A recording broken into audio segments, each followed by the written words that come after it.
অবশেষে ফাইনাল খেলতে ভারত পৌঁছেছেন মুস্তাফিজ।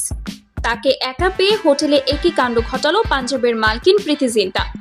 দর্শক, গতকাল আইপিএল এর সেমিফাইনালে দুর্দান্ত জয় তুলে নিয়ে দীর্ঘ 11 বছর পর ফাইনালে ওঠার গৌরব অর্জন করেছে Punjab Kings.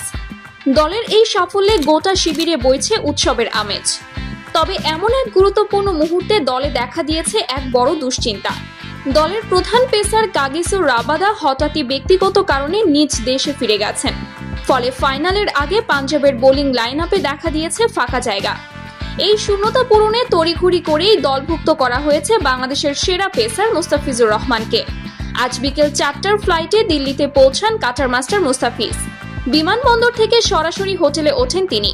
Punjab team management থেকে আগেই সব প্রস্তুতি নিয়ে রেখেছিল। হোটেলে পৌঁছানোর কিছুক্ষণের মধ্যেই বিশেষভাবে মুস্তাফিজের সঙ্গে দেখা করতে আসেন পাঞ্জাব কিংসের সহ মালিক এবং বলিউড অভিনেত্রী প্রীতি জিন্টা। দীর্ঘদিন ধরে মুস্তাফিজকে দলে চেয়ে আসছিলেন তিনি। এবার ফাইনালের মতো গুরুত্বপূর্ণ ম্যাচে তাকে পাওয়ায় বেশ উচ্ছ্বসিত প্রীতি।